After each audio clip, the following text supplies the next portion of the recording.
My guest this evening is ANC's Ronald Lamola, who's with me here. We've been discussing the land question, and of course consultations are being held as we can hear, and we are familiar with the subject. That is a very complicated and vexed question, this. For instance, you throw in the question of mining transformation, because mining, again, is a land question one way or another, and mining has caused a lot of problems in especially the rural deprived communities of South Africa, specifically in the Platinum Belt, for instance, with the D accounts and other related issues. So what is the government's attitude to the situation regarding the rights of the communities versus those of the corporates that are mining in those areas?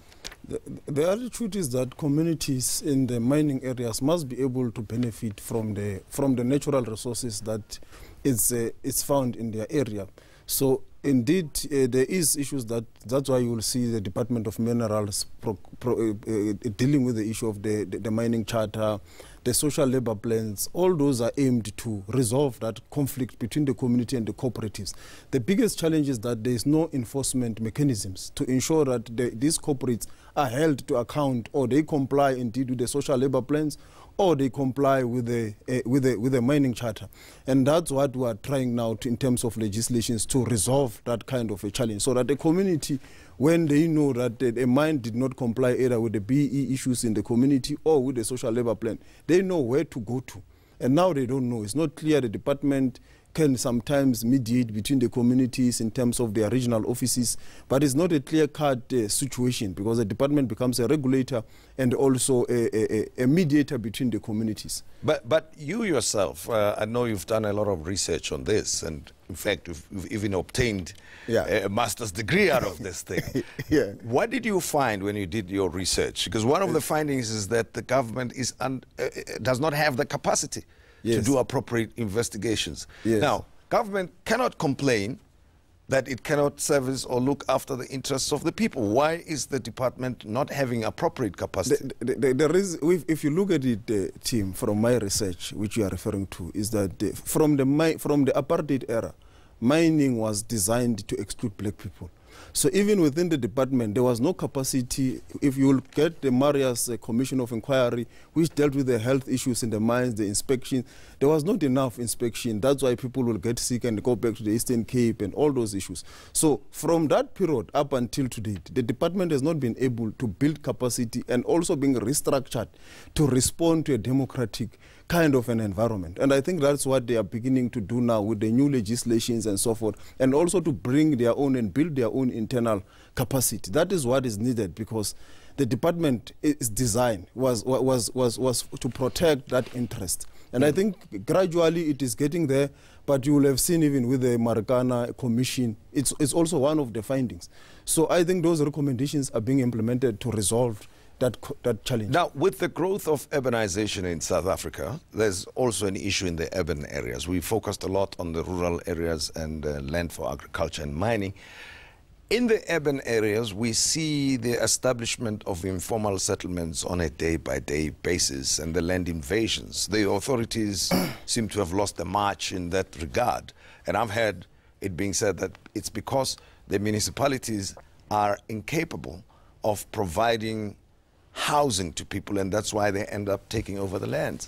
Yeah, the biggest challenge which we have observed from the ANC is the fact that the central special planning or land use management in the whole country is not centrally coordinated. So it's a local municipality deciding. That's why you'll find in an area, for example, in the rural areas, building a mall in an agricultural area, or even in the urban areas where you find that the land is no longer used to its optimal benefit. So there is a need for us to do a spatial planning properly at the national level, which will also be well coordinated with municipalities and the land use, which will enable us to bring people next to where they work. And that's why you hear the president every time when he speaks, it's about bringing people next to where they work. There's a lot of land that is kept in the urban areas for speculation by developers and so forth. And that is a land that must be expropriated.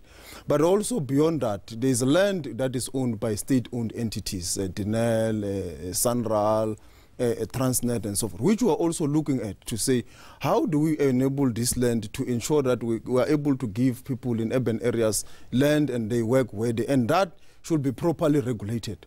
But there are also people who have been in squatter camps for the past 10, 20, 15 years.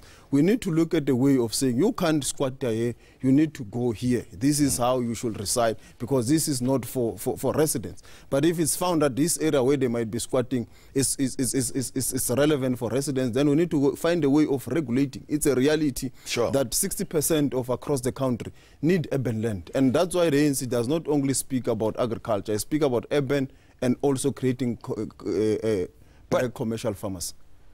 I said that the EFF says it's stolen the march on you, and that you're basically following them on the land question and so forth, as much as you denied. And this is said by your former colleagues in the ANC Youth League, Julius Malema and the other leaders of the EFF. This is what he told my colleague Kathy earlier this week. Julius saying that EFF leads, you follow. Let's take a look. How does the EFF become irrelevant? Because the EFF is in the lips of everybody since Ramaphosa came in. Ramaphosa is no threat to the EFF. He's the most irrelevant person. Actually, Zuma is destabilizing him to the latter. I think his biggest problem is Zuma. So we are smooth sailing because Zuma is doing the work for us. So why should we be worried about Ramaphosa? Ramaphosa is over-exaggerated. I like Ramaphosa because he wants to remain Mr. Clean. And the only way to be Mr. Clean is becoming undecisive. You don't take any decision, you just stay out of decisions. And in the absence of not taking any decision, we come in and provide leadership. Look at that parliament. We've been leading in terms of ideas. The Ramaphosa, the over-celebrated Ramaphosa, has been tailing behind the EFF. The land issue, we are now on Reserve Bank. There are so many issues we've tabled in Parliament with your Ramaphosa coming after us. So Ramaphosa is no threat to the EFF at all. Well, there you are. Julia says you are following them even in Parliament because you are indecisive as an organization, particularly President Cyril Ramaphosa. No, I think President Ramaphosa has been very decisive. You will have seen the way he has dealt in the issues of SOEs. There are various issues he has been dealing with, including the issues in the state security sector. He has been very decisive, including SARS and so forth. It's that decisiveness might sometimes be subjective, but the reality is that the ANC was formed to deal with the land question. There's no one who can come in 100 years after the ANC was formed and say he is leading on the land question. The ANC was formed precisely to deal with that question. Even ourselves, when we raised the land question within the ANC, it was to say you are moving with a slow pace because you have said you are going to give people land in this way and this way. And even when you read or hear anyone in the country, including the EFF, they are saying we are moving slowly. It's not that we did not decide that it must be done. They are saying move faster. So you can't be leading a person whom you are saying must move faster. He has decided 100 years ago about the land question. But I suppose, you know, the case can be made that somewhere they might be right, the EFF that is, because they look all around themselves. They say, look at the Northwest, for instance. There's no government there, right? It's placed under administration. They say, look at... Who placed it under administration? Well, I mean, is the person they are saying is not decisive. But, that is an intervention. You were right earlier to say, subjectively speaking, right? It's an intervention. I agree. And then they look at the KwaZulu-Natal situation, the ANC conferences and how they end up like. And he also made the point in that interview. He says the biggest threat their that conferences are collapsing. Sure. I know in Tshwane they collapse. They are collapsing across the country. But the reality, yes. So, but the reality is that even when you look at KZN, the ANC is also intervening. When we try to convene a conference, we want to comply with all our documents. When members raise issues, we try and go and resolve the dispute. So we are trying, that's why we want them to go to a conference, because that we're trying that at least the situation must be stable, we must have a structure. Even in the Northwest, we are intervening, the government is intervening, even the ANC from its perspective is also intervening. That's why you see all this, the alliance partners coming together to say, how do we rebuild the province after this situation? Yeah, well, at least... He's played open cards with you. He says he looks at what's going on within the ANC and then they move. But he must start looking at himself, because even within themselves there are squabbles, there are all kinds of things. You can't look on the other side when even yourself you don't start by saying also my conferences are collapsing. And he mentioned former President Jacob Zuma as a threat for the ANC. Do you see it as such yourself? He says, you know, the public gatherings he's been addressing is basically mobilizing against the current leadership of the ANC. We don't see it as a threat as such, but we view it as some kind of a destabilization. We're concerned that the tone of the speeches during his appearance, there's nothing wrong with people going to support and give moral support for the former president. But the tone of the speeches from some of the speakers, they indeed, you can feel that there's some kind of a concerted attack to the ANC as a structure. And that is an issue of concern to us, which we have also raised internally and within our structures, that such kind of things are not helpful for us going to the elections. Well, he said, former President Jacob Zuma, that, you know, he knows a lot about a lot of people. He's no longer president, and he's going to speak openly. I think the laws allows him to do that, so it's his discretion. We can't really tell somebody what to say and what not to say. It's up to him, and he can do it within the confines. The laws of this country are open for anyone who has got an issue with any person or who wants to report any form of corruption. There are stages, and him being a former president, he's fully aware of such. Which leads to the question that, you know, talking about corruption, people look around and say so many allegations all over the place, not a single prosecution that is successful of at least the prominent people.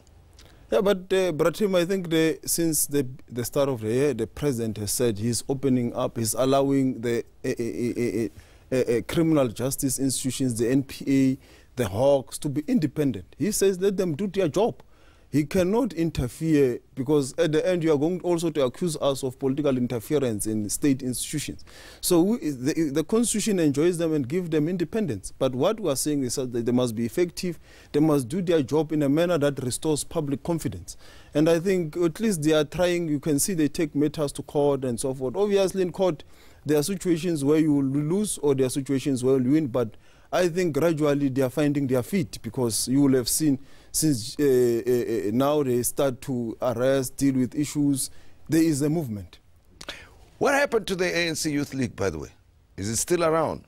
Yes, it's still. Is Colin Maina still in charge? Yes, it's still around. Okay, all right. Well, yeah, it's still around. Would you have been okay if we had him here rather than yourself? Yeah, right. It's not my call. It's your call. Well, whoever you want. I suppose if you, but you are okay with him still being there? No, obviously, but their term of office is coming to an end. So, from the ANC's perspective, is that the Youth League needs to go to a conference. Yeah. Their processes must be robust, must be transparent, it must be fair. Everyone who has got the right must go through properly. But also the Youth League must be able to reorientate itself to deal with issues affecting young people, unemployment of the youth, education, and various social issues. Well, can I just throw in another point? And please get Bafana Bafana to perform, because the World Cup is on now. We can't even talk about that. Somewhere I was thinking that I should ask you a question about But World Cup. It looks like it's an African challenge, because even all the But African at least the other nations are represented there. But Ronald, thank you very much for having been my guest. Thank you. I appreciate it. Thank you. Thank you. Okay, after the break, I will be talking to author and journalist Benjamin Pogrant, who will be talking to us about the life and times of PAC founder Robert Sobukwe, one of the people who broke away from the ANC, by the way, to form the PAC, and they came up with a slogan, Izwe lethu. We're going to find out what happened during his times.